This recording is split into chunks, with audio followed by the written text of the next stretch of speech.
Warning: the following podcast contains violent scenes that may be unsettling to some listeners. Listener discretion is advised. In 1987, four childhood friends were reunited after 10 years to investigate the murder of a mentor they all shared. During this time, they unlocked the deep secrets of the past and found themselves exposed to the darkness that surrounded them. Soon it became more than a fight for justice, and instead it became a fight against the ultimate evil. 6 months later, in the winter of 1988, bonded by their knowledge of the dark unknown, they have decided to no longer be the victim. Now they seek out the deep roots of satanic corruption that hides in the shadows of society, all the while trying to mentor a new companion seeking justice for the death of his cousin. Institutionalized is the second story arc in the Chronicles of Darkness first edition story, The Ultimate Evil, set in Bismarck, North Dakota in 1988. Join us in this tale of satanic horror with Wayne, played by Adam, Che, played by Andrew, Alex, played by Mitch, Michael, played by Slavic, and the newcomer Derek, played by Tillman. If you'd like to contact us, you can find us on Twitter at twin_cities_VTM and on Facebook and Discord at Twin Cities by Night. If you'd like to help support the podcast, you can find us on Patreon at Twin Cities by Night. We hope you enjoy.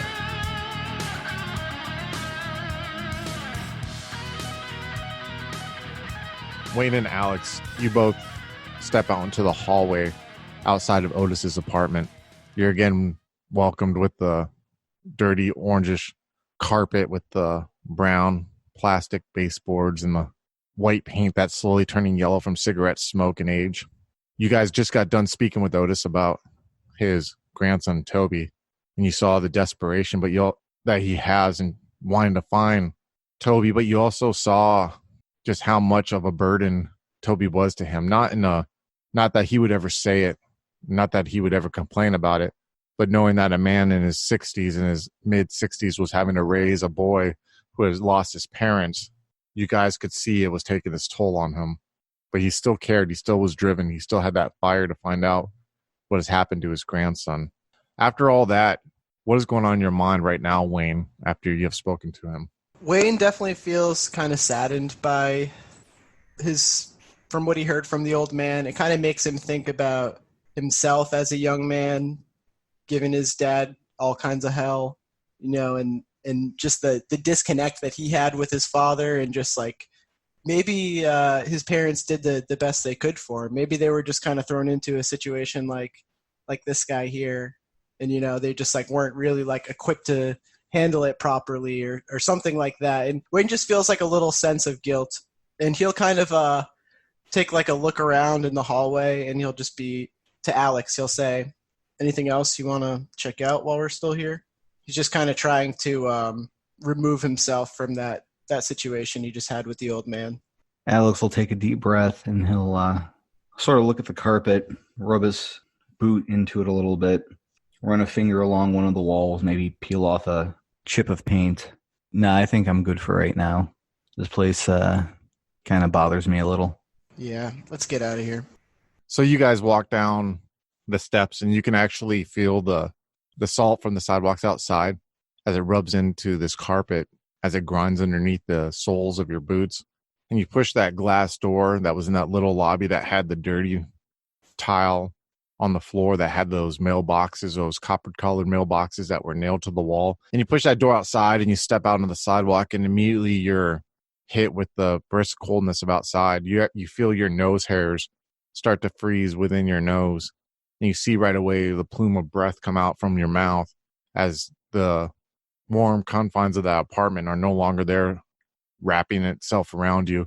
And you rush to your car, and your car starts up on the first try, still warm from 30 minutes ago when you stopped in this parking lot. Blue Oyster Cult continues to play in the background. What are you doing right now, Wayne and Alex? Wayne is kind of doing that thing where you wait for it to heat up a little bit before you actually start driving.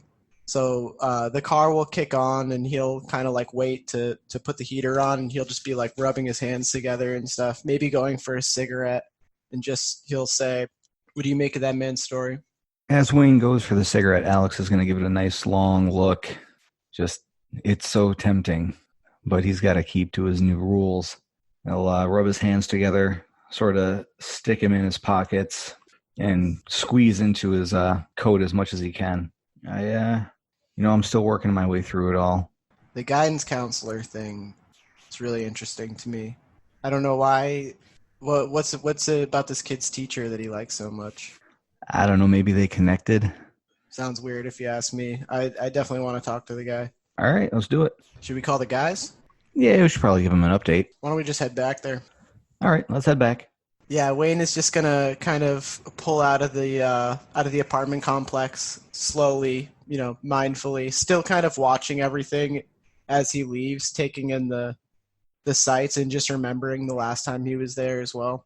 Yeah, I want to ask both of you guys some questions, but one with you especially. You said this dredges up a feeling of guilt because of what this kid is putting his parents through, but I mean, in any way, does it like hit you at all that this kid had went through a lot though, like experienced a lot of loss at a very early age and everything? I mean, does that still make you feel guilty what you put your parents through? Was that because you feel that this kid has like more of a reason to be the way he is than you had a reason for being the way you were? Or yeah, pretty much. Wayne is kind of just like, I mean, he immediately recognizes that this kid's situation is obviously a lot worse than his was.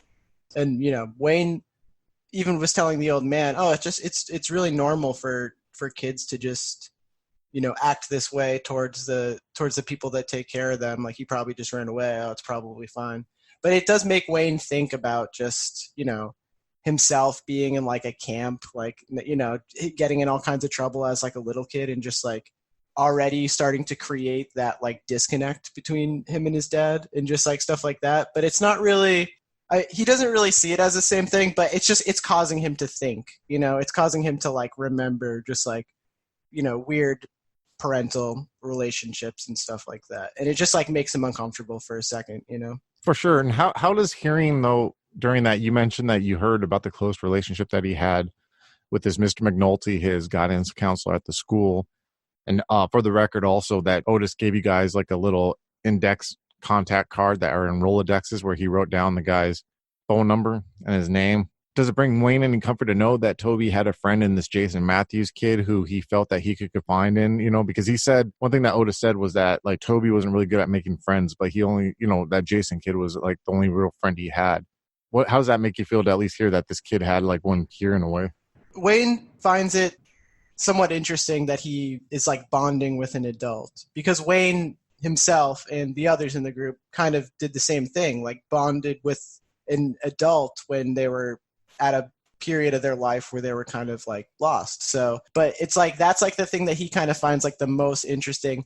He's not really that interested in the idea that he would like run away to his friend's house. Like that sounds kind of normal to him, but it is like interesting and somewhat relatable to Wayne that he would, he wouldn't go back to the school unless he could talk to this one adult. And it's like, why, what is it about this one adult that like he trusts and like he rejects his other authority figures and stuff like that? Like Wayne kind of relates to that because, he trusted Amanda. He kind of like looked up to her and stuff like that in a way that he really didn't with other adults, I would say. So there's these layers of similarities between you and him, or your friends and him, the adult mentor, the kind of not having a hard time getting along with authority figure, parental figure, and then almost in the same way being shipped away. And mind you, you weren't shipped away to like a school, but you were definitely sent to a YMCA summer camp because your parents were like thinking that you needed that structure during the summer. They're afraid what kind of trouble you get into if you didn't have it. So yeah, there's a lot of similarities between you and Toby and your pals and Toby when you guys were kids. Alex, I wanted to dive into one thing. You said something that kind of piqued my interest. You said you didn't want to have a cigarette because it didn't follow the new rules. Tell me, what are these new rules that you're speaking of? Alex is trying to clean himself up, with having beaten his heroin addiction. He's really trying to stay as clean as possible. He doesn't drink as much anymore, if at all. He stopped smoking. He started running again. In fact, that running is his athletic specialty. You know, he spent so many years running away from everything. Now he's actually using it to run towards something. Instead of running away from his problems, he's trying to run towards a goal. What's that goal? Like you said, you're running towards something. What's that goal? Revenge. Against who? Like who are you getting revenge against? Against what? Like what does he know yet? Or is it just like, is it that anger that he's feeling that he just feels like he has to move forward towards something? It's that anger. He's not yet really decided on a specific target for his revenge besides anything that resembles what happened with Welkstetter. So you just want answers in a way too, right? You're searching for answers. You're consumed with it. Oh, yeah. How does that dream that you had though this morning make you feel, or last night when you woke up? Like does that just fuel you more? Does that scare you, or like does it strengthen your resolve, or does it make you question what you're doing? It's very disorienting. It strengthens his resolve though, because he knows that there's a piece of that whole episode still in him. And he's very angry about that because that piece, that episode, is what set him down the miserable path he was on for so many years. Does he feel stronger now? He does. It's stronger and weaker. He feels stronger because he knows he's getting better, but he feels weaker because before, where he was not really looking at or paying attention to his issues, now he's really scrutinizing them and trying to be aware. And that makes him a little more cognizant of the difficulties he faces and the particular personal weaknesses that put him in the position he was in. So the Alex of now is completely 180 different than the Alex after the Neepy Sweat Lodge, where he was just kind of mentally broken at that point and just like was drinking and wanted to pass out and forget everything that happened. Yep. Alex is now very, very angry, and that anger is fueling a lot of things. But it's not affecting your relationships at this point. Not with the people that have been there for him. He's not angry with them. He's actually very grateful for them because they have been there, they have supported him, they have helped him along the way. He's angry with the things that have put him in the position he was in, even though he's not entirely sure what those things are. So the apartment, then, what did the apartment do to you just right now? Because you mentioned that you seem kind of lost when you're looking at the apartment and you kind of peeled some of that paint off and you were looking at the carpet. What did that dredge up in you? Memories of the earlier buildings that his parents lived in and possibly owned when he was younger, when he was a kid. The story involving the guidance counselor, brought back memories of Amanda, no doubt. The kid connecting to him and having that stronger relationship, even if there is an element of oddity to it. I mean, there's an element of oddity in everything in your life now. Yeah, at this point, yeah. Damn. Satan. Okay, you guys are in this car, and Blue Oyster Cult's Burning for You is playing in the background as you guys get on Divide Street, heading west, and then you go off onto Main Street, going south, or you head on to State Street, going south towards Main Street, and you slowly make a left onto Main Street. We'll cut to Derek, Michael, and Che. Derek and Michael, you guys are sitting inside. You both see Che outside in the front having a cigarette. He just stepped out a couple minutes ago, right after he told you welcome to the team, Derek. You're still sitting there in your work clothes from the metal shop, and you just kind of opened yourself up to these two about what you feel right now, about why you're there, about the impact of Amanda's death. And you see Mike sitting behind the desk. He has that black dress shirt with the wild, colorful shapes all across it with his stonewashed jeans on. In front of him, there's a notepad where he was writing down notes and a folder. Michael, you know that in about a half hour, you're going to have Miss Samantha Buckley coming in. Che actually dropped off a folder at the beginning of the morning with pictures he took of her husband, Charles Buckley. Samantha Buckley actually hired Dakota Investigative Services to confirm her suspicions that she had of her husband was having an affair. It was actually kind of an easy case. It's not really, those are kind of the easier ones for you guys to handle. Usually it requires Che to follow him around, get some pictures because these guys are sloppy. They become complacent. It's almost like the power goes to their head. They become sloppy. And Che got these pictures of this man, Charles Buckley, who owns Buckley Shoes, which is like a competitor with Payless in the area. And he was been having an affair with this woman who's a waitress about 10 years his junior, which put her probably in her younger 20s. And there's pictures of them going into this hotel and they're like leaving multiple times throughout the week. Go ahead. Scene's on you, Derek and Michael. Oh, yeah, Derek. So we're going to actually have a client come in like 30 minutes.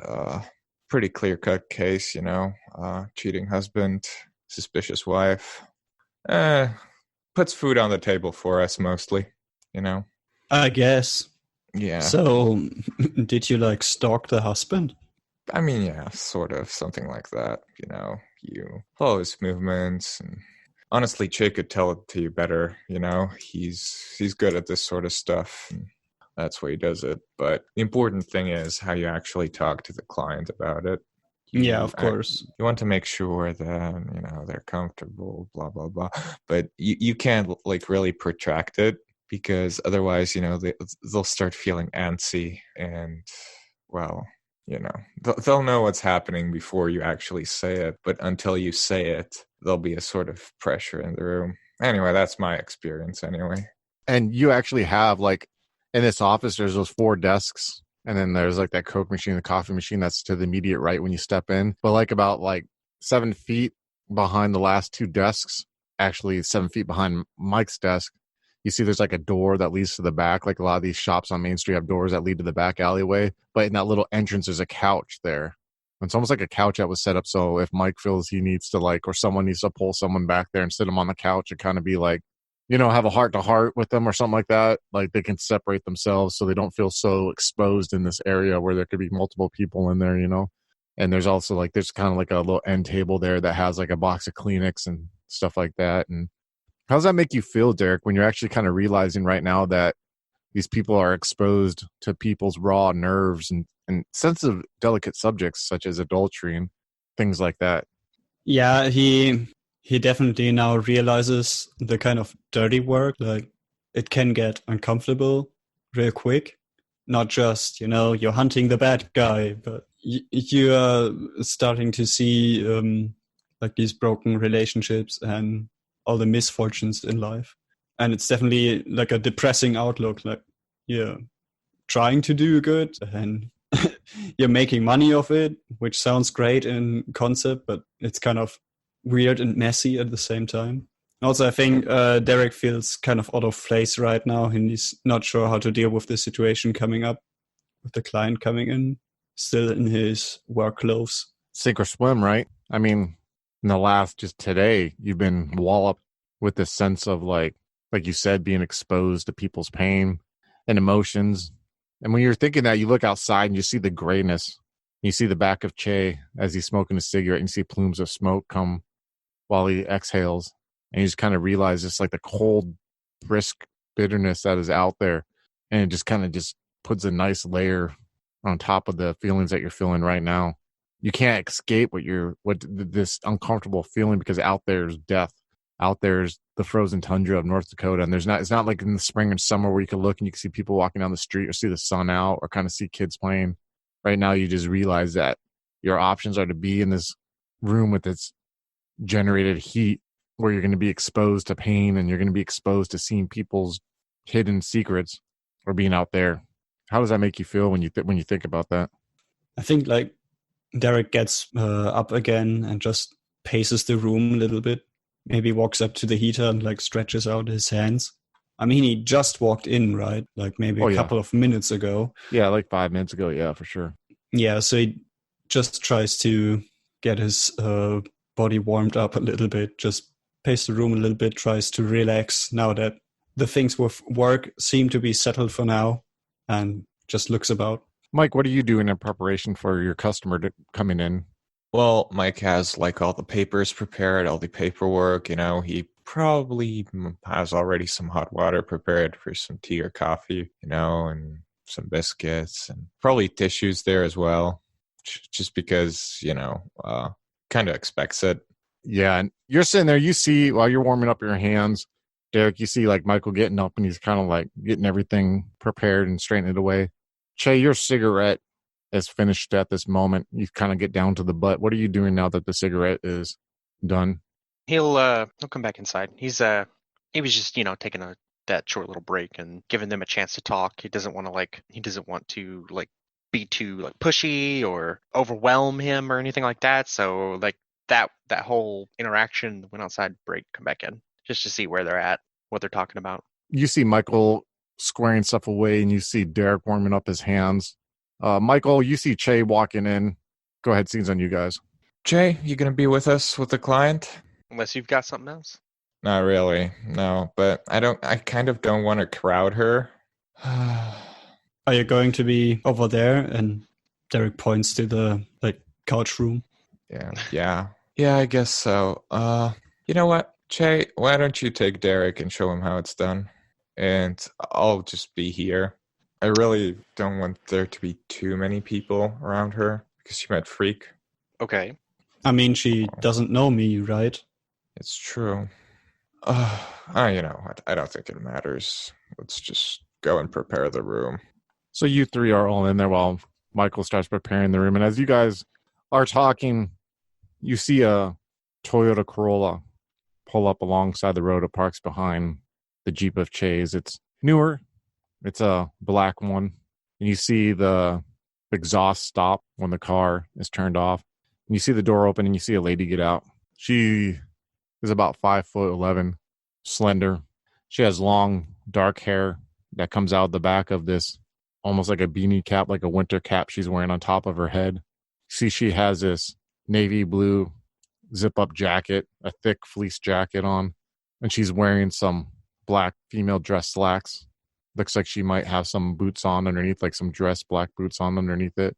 You see that she has this skin that's a very, very light caramel color, almost like she may be Italian, a couple generations removed. You see that she slowly walks over the curb of the sidewalk, not to step her foot into some slush that's in there. You see the plume of breath coming out as she rushes kind of as briskly as she can, making sure not to slide, even though there's sand and salt that's on the sidewalk in front of the business. And then she opens the door and you hear the ding ding of the bell ringing, the little bell that hangs off that's more of a rattle, I'm sorry. And she stops for a second and she does the customary stomping of her shoes that a lot of people do in this area to ensure they don't bring in the suit and the elements from outside. And she looks around and she sees you, Derek, sitting at a desk there looking kind of not sure what to do. And she looks at Che. Coffee? Yes, please. Yes. And she's like, I have a 1 o'clock appointment. I'm sorry, I'm about 20 minutes early, but I have a tendency to be early. It's a bad habit, I guess. And she just kind of smiles warmly at you. 2 sugars, please. Yes, ma'am. And she just kind of stands there, and you see she takes off her jacket. She unzips her blue fleece jacket, and she takes off, and she takes the hat off and kind of puts it on the hook of the coat rack that's there by the door. See, she has this turtleneck tan sweater that's pretty thick on, and she just kind of takes the string of her purse and kind of grasps onto it with both hands. You can kind of get the sense that she's a little apprehensive of what's going to happen, and she takes the cup of coffee from you and she thanks you and she kind of just nods to you and she's like, I'm sorry, this is my first time. And she just smiles and she's like, I'm not sure what I do right now. No, just gesture why don't you have a seat? And she goes and she sits on are you gesturing to one of the desks, like a chair in front of the desks, or to the couch? Well, I mean, he was getting a whole area ready, so I assume there.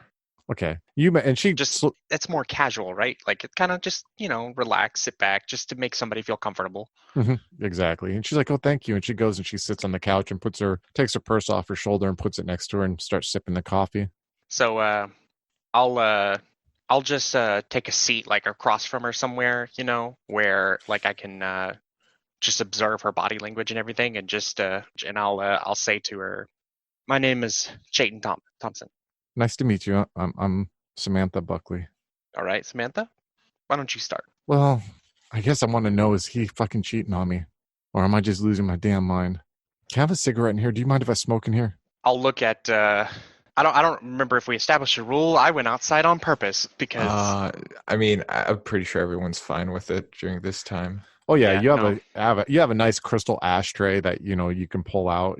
Mike, you've learned that some people don't like smoking, some do, so you're ready for when they smoke. So you can just oh, hey, look at what I got here. I got this nice ashtray. Here you go. And she pulls out this cigarette. Those old Snap cigarette cases that ladies used to have, and she has a pack of 100s in there. And she pulls out a Virginia Slim and she lights it. Just kind of shrug when she asks, and then she does that, and he slides over the. I imagine there's a little coffee table or something. Mm-hmm. Yeah. There's a coffee table in front of it. Yeah. Set the ashtray down and just wait for her to continue. I think that he is. I just need confirmation. And you see, she's just kind of when she says, I need confirmation, you see her neck and her head goes back a little bit, she's It's almost like someone saying, yep, I'm ready for the shot when they're a kid, even though you know they're deeply afraid, but she's trying to feign strength right now. And she takes a long drag, and she's like, let's just get this done with. Did you find out or not? Please just tell me. Well, I followed him, and it's going to be hard for you, okay? Oh, God. You know, I caught him with another woman. Oh, my. You see her hand just with the cigarette, just kind of, she puts her face into it. Now, I took some photographs if you want to see them, but if you don't, that's fine too. But we have the proof you want. You see, you just hear the breathing from her. She just like puts her face out of her hands, and you see her eyes are a little watery. She's like, let me see the pictures. Okay. So I'll get up and go over to where I guess that the pictures, like Michael has them somewhere since I handed them off to him before. Yeah. And Michael would bring her the tissues. Okay. Thank So like you. over to his desk, wherever he's put them, and retrieve those for her. She takes a Kleenex and she kind of dabs under her eyes. And you notice that she has like this very beautiful complexion of skin, like she's not wearing a lot of makeup. And she just kind of dabs it, and she's like, and she just takes the folder, takes a deep breath, opens it, and looks down at the folder. And there's this uncomfortable, Derek, you're watching from like the desks, and you kind of see Mike's kind of hovering like 5 feet away, but you see Shay's very warm with her, close to her, but not in a respectful distance, you know? And you just kind of see slowly she's looking at one picture, and then another, and then another. She puts the folder down.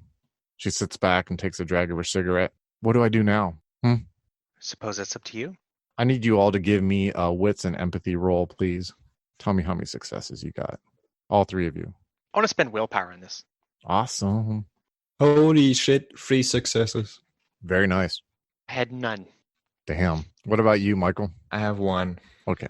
So, Che, you're just looking at her and you're kind of like honest with her. You're like, I don't know, ma'am. It's up to you. And you're sincere when you say that, you know, and it's really kind of hard for you to make the case. And Mike, you're kind of the same way. But Derek, you're observing this from an outside perspective. And maybe it's everything you experienced today. Maybe it was seeing your coworker getting laid off and seeing the emotional output that he shared in front of you. But when you see her say that, you realize, you see her jaw clenching, and you're like, oh no. Like you don't think, oh no, like something bad's going to happen, but you're like, oh, she's about to like let loose here, you know?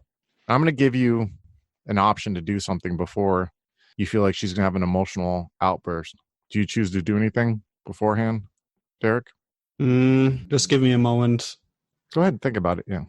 Yeah, so you're saying she's going to have a breakdown of sorts. Yeah, she's going to get emotional. Mm-hmm. You can see it. Just like your buddy did, your coworker, I want to call him a buddy, did in the car, you know, just something traumatic happened.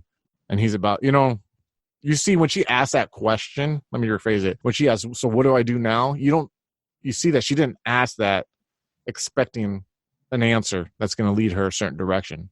You see, she said that because she's about to let loose verbally with how she feels.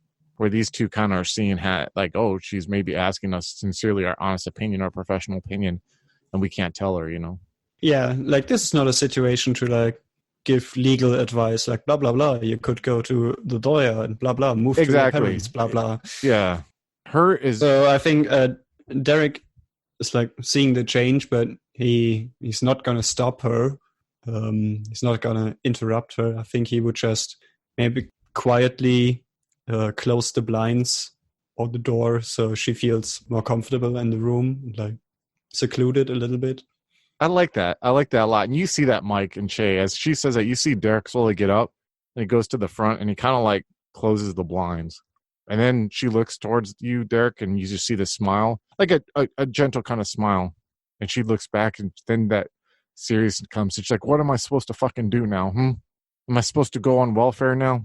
Am I supposed to think his fucking, this asshole can afford to pay half his paycheck for me and my kids to be able to survive? Or do I go back and do what my mom says and go back and work on my marriage and make it to where he doesn't sleep with another woman?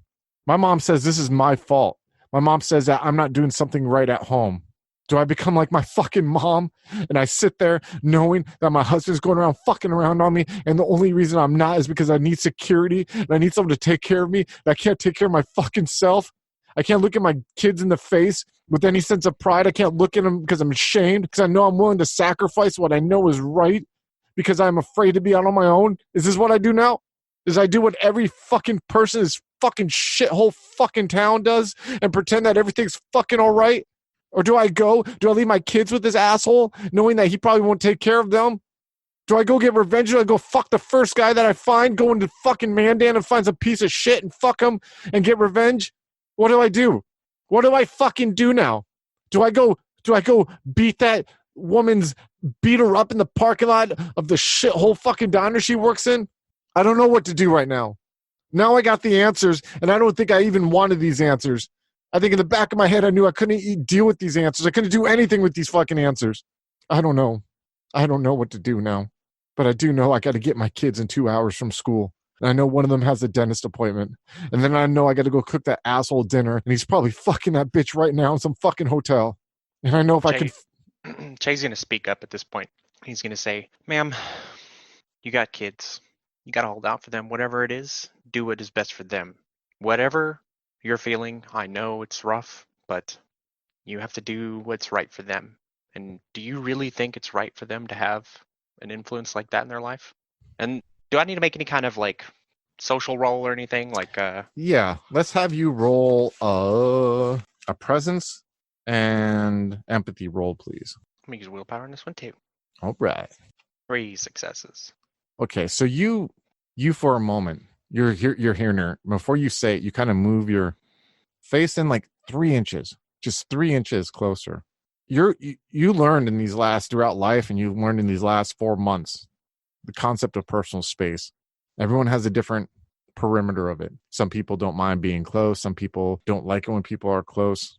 And you have found this keen ability to be able to navigate those waters. And when you were first speaking to her, you were at what you felt was the respectable personal space to give her these answers. And now you know she's seeking more. And you just leaning in your face 3 inches more, and you look at her in the eyes, and you speak to her from your heart. Because I feel that you are sincere when you say this. Am I correct in that? Yeah. This is like his ideal of his virtue is fortitude, in that he is the type who sees that you can tough out any negative situation, you can survive. You know, it's all about being strong for everyone else. And in reality, yeah, we'll talk about that. Yeah, for sure. And you see this moment, you have this moment of connection with her, and you realize the way she looks at you in your eyes, there's an acceptance of what you said, that you answered that question. That in her head, she had these different pathways of a decision that she had to make. And she didn't like the results of any of them. And she felt lost, like someone who didn't have a map, who was dropped off in the middle of a wilderness and had no terrain to associate. She had no beacon, no North Star, no compass, no map, no way to go forward. And she felt helpless. And at that moment, you gave her that way forward. Your information and your advice was the true North Star that helped her find her path ahead. And you see, when you said that, she came to an acceptance of what she's going to do. And you see there's this moment where she looks at you, she takes a drag of her cigarette, and she puts that cigarette out before it's even done in the ashtray. And you've seen that same simple little gesture by your pals, not but 6 months prior, when you were at the main bar and you decide you're going to go to New Rockford and talk to Calvin Welkstetter. When you all put out your fucking cigarette and said, when we're sober tomorrow morning, we're going to get in your Jeep, we're going to drive there, and we're going to get fucking answers. And you saw that determination and strength that you took it out on that fucking cigarette, that Virginia Slim. She just mashes that motherfucker in the ashtray. And she sits up straight and she looks at you and she smiles. And she says, "Thank you, sir. Thank you." And she gets up. And you see when she gets up, she has this posture, this strength, almost like a granite stance. And she walks over to the coat rack, and she goes and puts on her jacket, and she puts her purse around her shoulder, and she turns around to walk out, and then she stops for a second. And you see she turns. And Derek, you're by the blinds when you see her turn around, and you go, oh shit. Because like you thought it was done.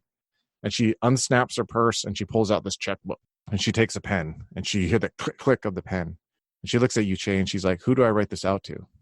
I'm drawing a blank on the company name, but that's what I would tell her. Dakota Investigative Services. That's right. And she writes it out, and then you see her writing, and she tears it, the 3 pull of the check that everyone used to be familiar with, and she leaves it on the table. And she's like, "Thank you, gentlemen. I'll be recommending you friends if they ever need anyone like you." And she turns around and opens the door, and you hear the jingling of the bell. As she walks out on the sidewalk and gets in the Corolla, She starts it up. You kind of pull the shades back open, Derek, and you see the car pull off. Then you see this Oldsmobile take its place, pull its place, and you see this long hair guy with the mustache and a ponytail, and you can hear through the glass Blue Oyster Cult, Burning for You, kind of jamming out. So you see this car pull off. Che, what's going on in your mind right now after that happened? That went smoother than it could have. Yeah. Like that could have been a lot worse. So he was he's just glad that was a relatively easy one. And for sure. I think that you showed a determination. You didn't sugarcoat it, but you weren't like an asshole about it. I don't think at all, you know? I think a lot of people I mean, he was just trying to convey to her the idea of like just being strong for her kids with that last statement, you know, just like, look, just do what's right for them, and do you really believe it's right for them to be around him? You know? Do you feel that your advice in a way was tied to your own childhood and what you wish you would have had from your own mother? You know, I didn't think that deep about it. I was just going off of like his own personal way of looking at the world, and that he's feels like he needs to be the one who's the tough guy for everybody. And he was trying to convey that same kind of thing to her, because he would think, you know, that's what you got to do for your kids. And it worked, right? It really worked. I mean, it could have easily have not worked. 3 successes worked, right? Yeah, for sure. Awesome, man. Awesome. Now, what do you think, Michael, after seeing how Che handled this, and even seeing how like Derek's like little step of like closing the shades when he kind of saw that it was getting a little personal? Oh yeah, I mean, Michael's happy with both of them. You know, they really handled it well. What's your thoughts on everything that happened, though, like with her situation, like finding out and how she decided to deal with it? With you being a child of a single mother, what's your opinion on it, you know? I mean, you know, I think at this point we've already had enough of these cases to sort of almost see it as routine. Is that because Michael knows right now there might be a lead into finding some information out about Welkstetter, or is that because like this Toby case just happened that he's kind of think partially it has to do with, after a certain while, just you sort of internalize of what the work you're doing is about, right? Yeah. And this is just basically part of the job, you know? It's sort of how you get when people who are, for example, on like drug help hotlines and stuff, and they burn out after a couple of months, and when they get asked why, it's like you have all these different people, you know, they have tragic backstories, but after a certain while you see patterns in it and similarities, and it's basically different people but the same thing over and over and over and over again. So you're at the stage right now where it's just part of the business, but you're not burnt out right now. No, not burnt out, but it's just like, yeah, this is just how it sort of is sometimes. Mike has automated it in his brain in a way that has like accepted, where definitely with Che it was more of an empathetic, like you want to give advice to be more like him and be tough, where you is this the channeled Mike? Is this the channeled anger? Like just how, like, you know what I mean? Mike, it's yeah, for sure. I think Mike's really motivated when it comes to like the hunt part of this. Yeah, not the results, not the end result. Like the results, yeah, that's because the hunt's different, right? You always have different circumstances. You know, you have to figure things out, and you just have many different solutions that you can do. You know, you can always improve it or somehow, but the ending's always like the same. It's boring. It's the end result, always the same. It's North Dakota. It's Bismarck. What about you, Derek? As she walks out and you have you see this car pull up. What's going on in your head after witnessing that? Was it as bad as he thought? Did he learn anything? I think Derek is kind of surprised with himself for reading the situation correctly, because I would think that's something he's very like self-conscious about. Not necessarily bad, but he feels he's not that good at it. So I would say he thinks that went rather well for him. Like it wasn't a complete disaster. The lady got what she what she was kind of looking for. She not only got what she was looking for, but she got advice. How did exactly? She wasn't just looking for pictures. Like she was looking for a way out. How do you feel? She basically had made up her mind that her husband was cheating on her before she even went to call up the services of Michael and Che. And the rest. So seeing the way that Che handled it there, and knowing Che's history with Amanda, knowing the impact that Amanda had in your life, do you see a little bit of how Che handled it, like kind of giving her like honest advice like that? Do you see a little bit of Amanda from that? How does that make you feel knowing that these people were really close to someone who was also impactful in your life? Yeah, I would say the stern but like solid advice from Che is definitely ringing a bell. It's like a call to action, and I would say that's definitely Amanda right there. How does that make you feel, knowing that these are the same people? The man who did this call to action is also with these others trying to, in their own way, get to the bottom of what happened to Amanda. Yeah, I think that feels right. Like things are falling into place, and yeah, your face says enough, right? Is that like the look? That's how. For those of you who can't see Tillman's face, it's more like hey, like this is working out how it's supposed to. We're in reality. This day's been pretty shitty for Derek, you know what I mean? And now he's having a moment where like, oh fuck, like is this where I'm supposed to be? And it's like a really warm feeling, I'm sure, knowing that there's an acceptance that you're in this place and that these people accept you. And when you have that moment, the door opens up and you see Wayne and Alex stepping through. Go ahead, scene's on you guys. Was that just, and I'm like kind of taking note of the car leaving as I come through the door. Was that just, did you guys just tell her? Yep. Yeah, Che did a good job. And then I noticed Derek, and I'm just like, hey, Derek. And like Wayne is just like instantly kind of happy that he's there. Wayne was kind of trying to push Derek towards the group, I guess. Yeah, Derek definitely recalls your face, especially. So Wayne would probably grab a seat on the couch, and he kind of like takes his jacket off and just sets it over the arm of the couch and starts to kind of like untie his boots, and he's just like talking to Derek. What are you doing here, man? I'm happy to see you, I gotta say. Yeah, Lane, meet our new employee. Get out. Really? Yeah, that's right. Wayne will kind of do the friendly like arm punch. All right. Welcome to the gang, Derek. Oh, hello again, folks. I'd like to tell you about the Facebook group we run called White Wolf and Onyx Path RPGs, Gameplay and Media. Have you ever wished you could have an easy way to find gameplay videos and podcasts, or just media in general that deals with your favorite White Wolf role-playing games? Or have you ever wished you could find a forum to share gameplay that you have recorded? One that won't be drowned out by random posts and discussions, so that your media could get the attention you deserve. The group is specifically run with the sole intent of it being a one-stop shop for people to view or share media involving the games we all love. We take thorough steps to ensure the page does not become cluttered and is easy to traverse. The group is already immense and continuing to rapidly grow, with new media being shared every day. Stop on by. We hope to see you there.